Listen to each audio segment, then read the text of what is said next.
You would never believe how barbaric a single clause has to be to legalize kidnapping children, or even use drugs to control your mind.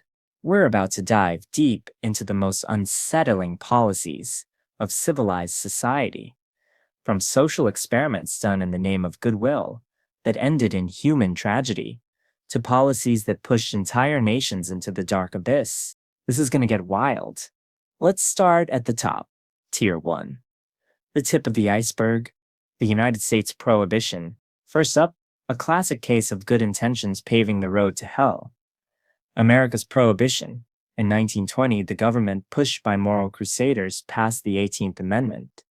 The goal to solve all of society's problems, crime, poverty, domestic abuse, you name it, by banning the manufacture, sale, and transport of alcoholic beverages. On paper, it sounded like a noble quest for a better, cleaner America. What could possibly go wrong? Well, as it turns out, everything. America didn't stop drinking. It just started drinking in secret, and with a whole lot more crime involved.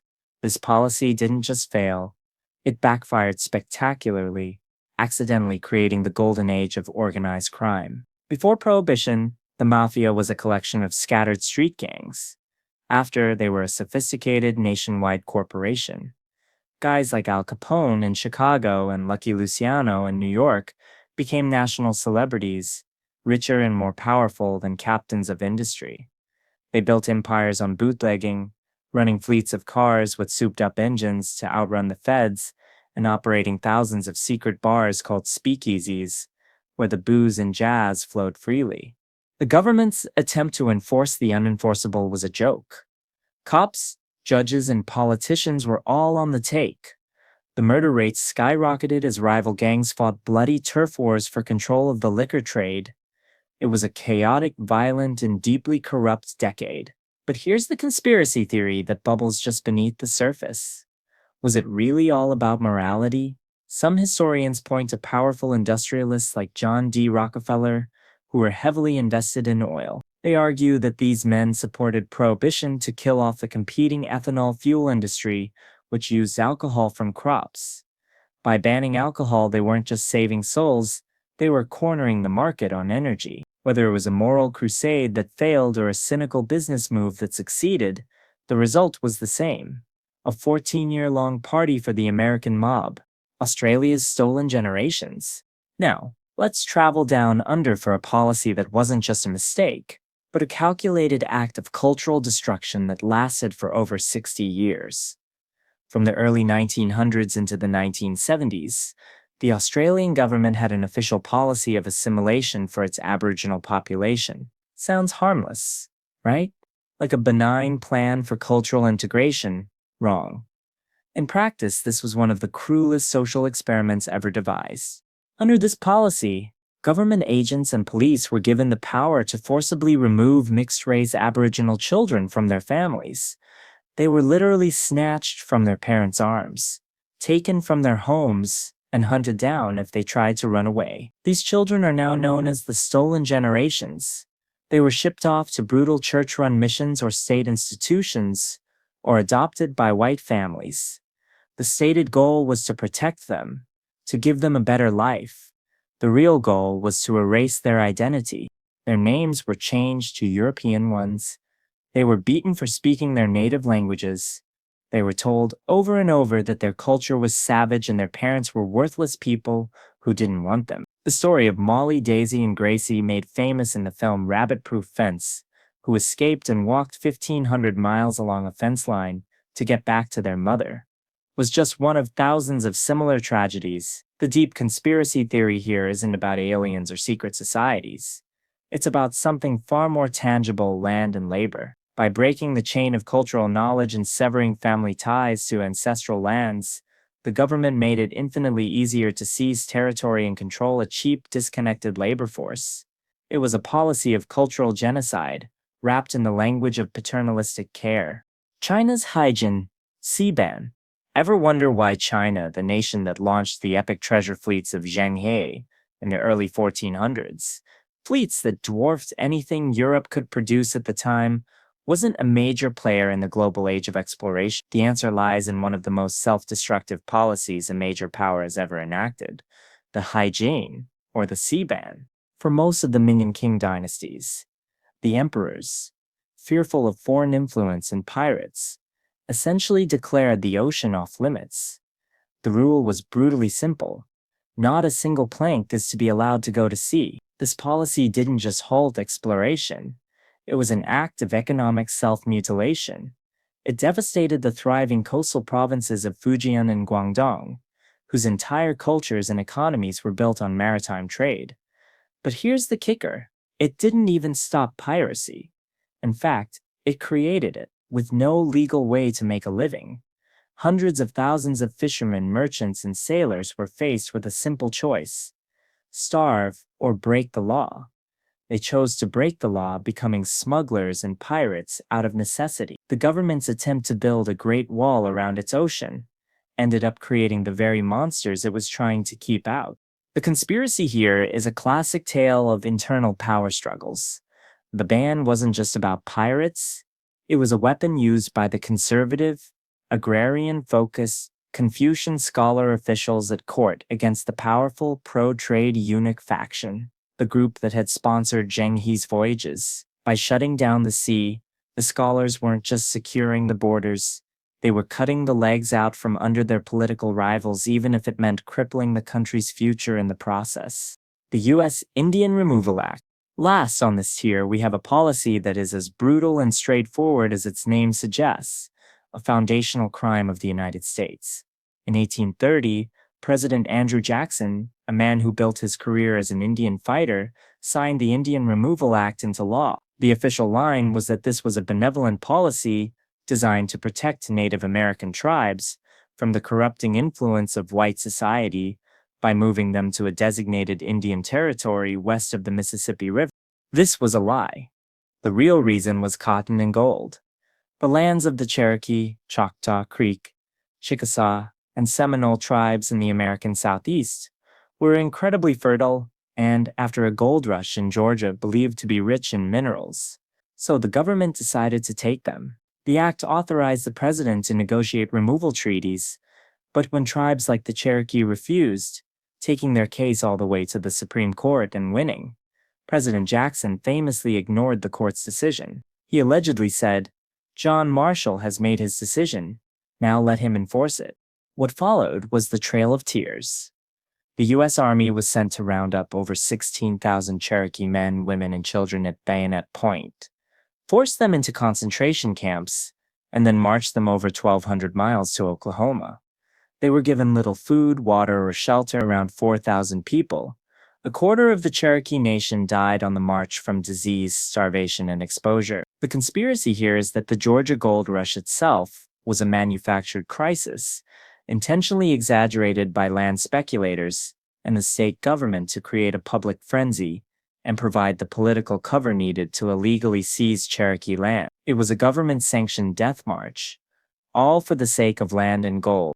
These notorious policies were failures of governance. But as we dive deeper, we enter history's true gray area. Tier 2. Below the surface. American Eugenics and Forced Sterilization. Welcome to the early 20th century, a time when one of the most terrifying ideas in modern history was not only mainstream but celebrated as cutting-edge science. It was called eugenics, and its followers believed society could be perfected by encouraging the fit to reproduce and preventing the unfit from having children. It was social Darwinism on steroids, and America was its biggest champion. This wasn't just a fringe idea. It was embraced by scientists at top universities, praised by politicians like Theodore Roosevelt, and funded by philanthropic giants like the Carnegie Institution and the Rockefeller Foundation. Over 30 U.S. states passed laws allowing the government to forcibly sterilize anyone deemed undesirable. And who were the undesirable? The list was long. The mentally ill, people with epilepsy, the blind, the deaf, poor people, and of course a disproportionate number of African Americans and immigrants. At state fairs, they held Fitter Families contests, where white, middle-class families were given medals like prize-winning livestock. The whole movement reached its legal peak in the 1927 Supreme Court case Buck v. Isabel, where the court upheld Virginia's sterilization law. Justice Oliver Wendell Holmes Jr. wrote the infamous line in his decision, "It is better for all the world if instead of waiting to execute degenerate offspring for crime, or to let them starve for their imbecility, society can prevent those who are manifestly unfit from continuing their kind. 3 generations of imbeciles are enough." This ruling opened the floodgates. By the time it was over, more than 60,000 Americans had been sterilized against their will. The conspiracy isn't that this happened, but was it really about public health? Or was it a cold, calculated policy by the nation's elite to maintain their social and racial dominance by quite literally pruning the family trees of the poor and marginalized? Romania's Decree 770. The menstrual police. If you think the government getting involved in your family planning is bad, you haven't heard about Nicolae Ceausescu's Romania. In 1966, the communist dictator became obsessed with a single statistic: his country's birth rate. He believed that a bigger population meant a stronger nation, so he issued Decree 77. The policy was simple and absolute. All abortion and contraception were banned for women under 45 who hadn't yet had 5 children. But Ceausescu didn't stop there. He was going to enforce this with an iron fist. The state security apparatus created what became known as the menstrual police. State-employed doctors would conduct regular, humiliating gynecological exams on female workers in factories, schools, and offices. They were checking for signs of pregnancy and ensuring no one was trying to get around the law. Women who miscarried were interrogated to make sure it wasn't a self-induced abortion. This policy turned women's bodies into state property, mere instruments for achieving a 5-year plan. The result was a national nightmare. The maternal mortality rate became the highest in Europe due to botched back-alley abortions. And what about the children? Thousands of them born into families who couldn't afford them were abandoned in state-run orphanages. These weren't orphanages. They were warehouses of human misery. Children were left in their own filth, starved of food and human contact, rocking back and forth in their metal cribs. The conspiracy theory here is a dark one. Was it just about population, or was it a deeper social control mechanism by creating a generation of traumatized, institutionalized children, loyal only to the state? Was Ceausescu trying to build the perfect totalitarian society from the ground up? The Soviet 5-year plan of atheism. The Soviet Union didn't just dislike religion, it declared all-out war on it. In 1932, under Joseph Stalin, the government launched one of the most ambitious and terrifying social engineering projects ever conceived, the 5-year plan of atheism. The goal, stated in official documents, was that by 1937, not a single house of prayer shall remain in the territory of the USSR, and the very concept of God will be banished from the Soviet Union as a medieval phantom. This wasn't about the separation of church and state. This was about the complete and total annihilation of faith. The state, through its propaganda arm, the League of the Militant Godless, unleashed a storm of anti-religious terror. Thousands of churches, mosques, and synagogues were dynamited, bulldozed, or converted into warehouses, movie theaters, and museums of atheism. Priceless religious icons and texts were burned in massive bonfires. Priests, imams, and rabbis were rounded up by the thousands, publicly humiliated, sent to the gulags, or simply executed. The conspiracy here is that the state wasn't just trying to destroy religion, but to replace it. They were creating a new state religion, with Marxism-Leninism as its scripture, state holidays replacing religious ones, and Joseph Stalin as its living god. It was a war to conquer the human soul itself. The British Criminal Tribes Act in India. Imagine a law that doesn't just punish you for what you do, but for who you are from the moment you are born. That was the reality of the British Criminal Tribes Act of 1871 in India. This was a policy born from the darkest corners of colonial racism and Victorian pseudoscience. The British authorities, struggling to control a vast and complex subcontinent, decided that entire communities, hundreds of different tribes and castes, often nomadic or on the fringes of society, were born criminals, based on the twisted logic that a tendency for crime was a hereditary trait, passed down from parent to child like eye color. This act essentially made entire bloodlines illegal. If you were born into one of these designated groups, you were a criminal from birth. Every single member of the community, including toddlers and the elderly, had to register with the police. Their movements were severely restricted. They were often confined to squalid settlements, and their children could be taken away to be re-educated. It was a genetic life sentence. The conspiracy theory is that this was never really about crime. It was a tool of economic and political control. These nomadic tribes were difficult to tax, impossible to conscript, and resisted colonial control of their lands. By labeling them as inherently criminal, the British state gave itself the perfect excuse to seize their territory, destroy their way of life, and force them into a settled, controllable labor force. When a state machine becomes paranoid, it starts trying to design and purify its own people. But when that paranoia evolves into the ultimate abuse of state power, everything becomes terrifying. Tier 3. The Deep Waters. Nazi Germany's Lebensborn program. We've all heard about the Nazi obsession with creating a so-called Aryan master race. But the Lebensborn program was where that sick ideology got truly weird and hands-on. Started in 1935 by the head of the SS, Heinrich Himmler, the program was for all intents and purposes a state-sponsored human breeding farm. Its official purpose was to reverse Germany's declining birth rate by providing the best possible care for racially valuable women, particularly the unmarried mothers of SS officers' children. These women were housed in luxurious manors, given top-tier medical care, and treated like priestesses of a new eugenic religion. But the program had a much darker, more sinister side. As the Nazis conquered Europe, the Lebensborn program became an engine of state-sponsored child abduction. SS units were ordered to identify children in occupied territories like Poland, Yugoslavia, and Norway, who matched the Aryan-look blonde hair, blue eyes. These kids, thousands of them, were then kidnapped. They were stolen from orphanages, snatched off the streets, or taken from parents who were about to be sent to concentration camps. They were brought back to Germany, where they were forcibly Germanized. Their names were changed, they were taught to forget their native language and families, and then they were adopted by loyal Nazi couples. The conspiracy theories surrounding Lebensborn are even darker, with some researchers claiming the program was tied to Himmler's occult beliefs, incorporating pagan rituals into the births to create a new generation of SS supermen. Project MKUltra. What if I told you the CIA spent 20 years and millions of dollars trying to perfect mind control, and that this isn't a conspiracy theory, it's a declassified historical fact?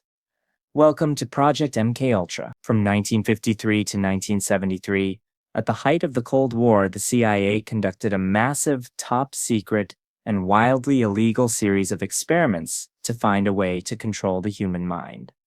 They were searching for a truth serum, a way to create programmable assassins, a Manchurian candidate. The methods were the stuff of nightmares. They secretly dosed thousands of American citizens with high amounts of LSD and other psychedelic drugs to see if they could break down their personalities. These weren't volunteers. They were students, soldiers, mental patients, and random civilians. In one sub-project called Operation Midnight Climax, the CIA set up brothels in New York and San Francisco, hired prostitutes to lure unsuspecting men back, and then dosed them with acid while agents watched from behind a two-way mirror taking notes. They used hypnosis, sensory deprivation, electroshock therapy, and psychological torture. When the project was exposed in the 1970s, the CIA director had already destroyed most of the records, leaving a massive black hole in our history. The deepest conspiracy theories go further. Did they succeed? Was the 1960s counterculture, with its explosion of LSD use, secretly encouraged by the CIA to pacify a generation of anti-war youth? Are some famous political assassins actually MKUltra subjects whose triggers were pulled? We may never know what was in those destroyed files.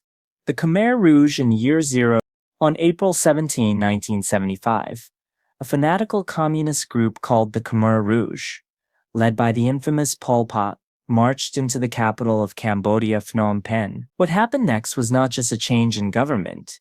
It was one of the most radical, violent, and insane social engineering projects in human history. They declared it Year Zero.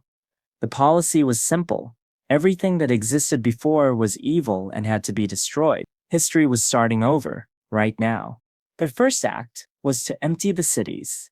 The entire population of Phnom Penh, over 2 million people, was forced out at gunpoint and marched into the countryside to become slave laborers in vast collective farms. There was no exception for the old, the sick, or the young. The cities, they declared, were the heart of capitalism and intellectualism, and they had to be cleansed. Money was abolished, religion was banned, education was forbidden, family structures were destroyed with children being taught to spy on their parents, and anyone considered an intellectual was an enemy of the state and marked for death. What made you an intellectual?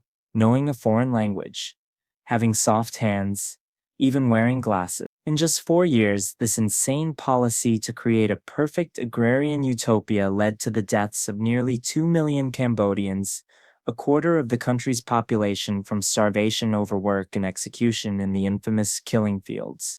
Soviet law against social parasitism.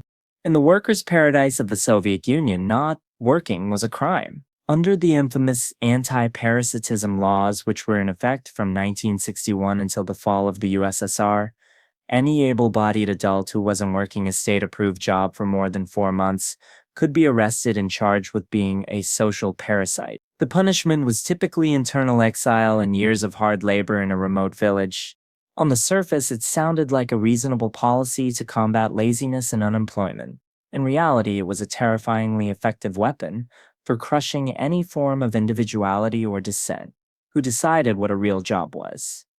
The state, of course. This meant that the law was used to target anyone who didn't fit into the rigid Soviet system. This included poets, artists, writers, musicians, and philosophers whose work wasn't sanctioned by the state. The most famous case was that of the poet Joseph Brodsky, who would later win the Nobel Prize in Literature. At his trial, the judge contemptuously asked him, "And who recognized you as a poet? Who enrolled you in the ranks of poets?" He was found guilty of being a parasite and sentenced to hard labor in the Arctic Circle. It was a law that turned creativity and independent thought into a criminal offense. What do you think is the most shocking policy so far? If you're finding this deep dive as fascinating as I am, do me a favor and hit that like button.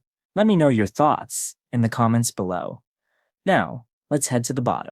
The madness we've seen so far, no matter how secret, at least has a silhouette we can recognize. But at the very bottom of the iceberg hides a fundamental evil we can't even perceive. This is the source code of a society's terror. Tier 4, the Dark Abyss. Unit 73-1, and the Special Transfer Policy. During World War II, deep in occupied Manchuria, the Japanese Imperial Army operated a top-secret biological and chemical warfare research facility called Unit 73-1. The things that happen there are so monstrous, they make the Nazis' most infamous doctors look tame. And to supply this factory of death with human test subjects, the army had an unwritten but ruthlessly efficient policy known as special transfer. When the Kempeitai, the Japanese military police, captured Chinese resistance fighters, Russian spies, or sometimes just random civilians, they could designate them for special transfer. This was a one-way ticket to Unit 70. Upon arrival, these prisoners lost their names and were given a code, Meruta, the Japanese word for logs. They were told, "We see you as less than human. We see you as logs to be cut down." These human logs were then subjected to experiments of unimaginable cruelty. They were vivisected without anesthesia to study the effects of trauma. They were tied to stakes and used as targets for newly developed plague bombs, flamethrowers, and chemical weapons. They were locked in pressure chambers until their eyes popped out. They were systematically infected with syphilis, cholera, and anthrax. And the darkest conspiracy of all, after the war, the United States government secretly granted the commander of Unit 73, Shiro Ishii, and his top doctors immunity from war crimes prosecution in exchange for their research data. America wanted their bioweapons knowledge, and so the monsters of Unit 731 walked free. The misuse of blasphemy laws in Pakistan. Laws against blasphemy exist in many places, but in Pakistan, they were weaponized in the 1980s, under the military dictator Zia-ul-Haq into an instrument of pure terror.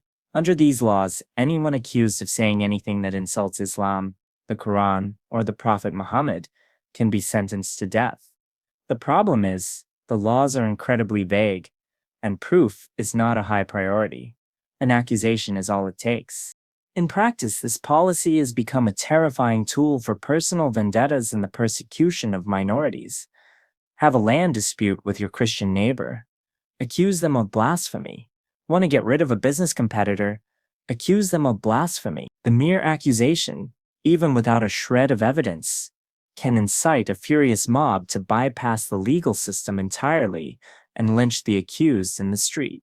Lawyers and judges who try to defend the accused have been assassinated. The conspiracy theory here is that the law's most extreme applications are not random acts of fanaticism, but are often secretly instigated by powerful political and intelligence factions to eliminate activists, destabilize rivals, or create a climate of fear that serves their own political ends. It's a policy that has turned the law itself into a trigger for murder.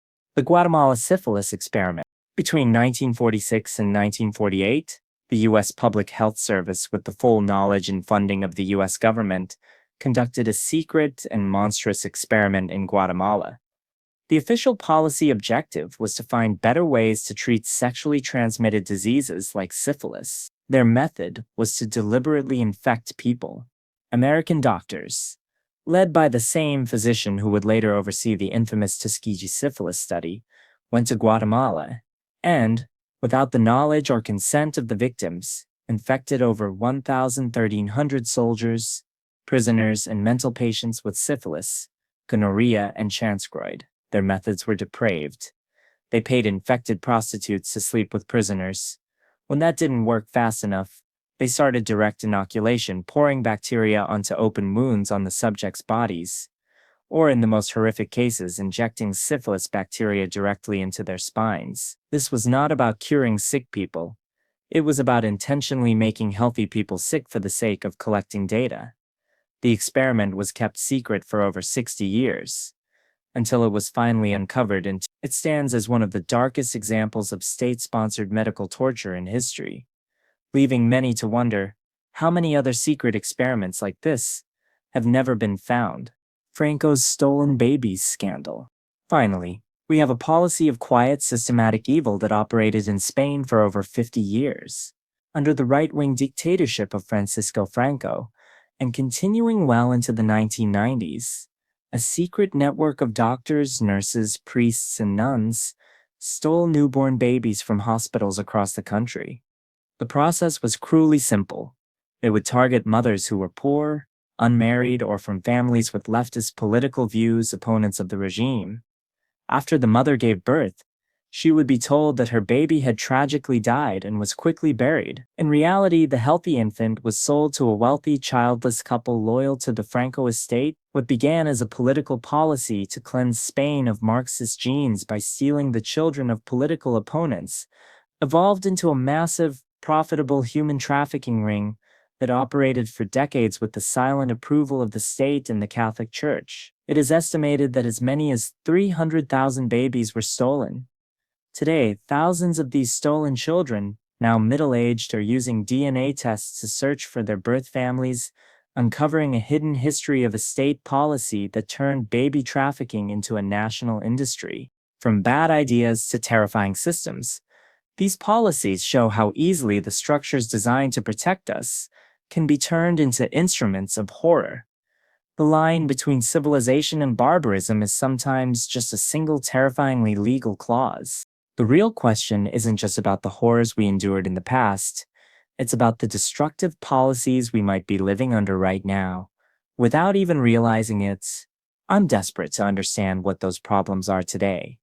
Please leave a comment and share your thoughts.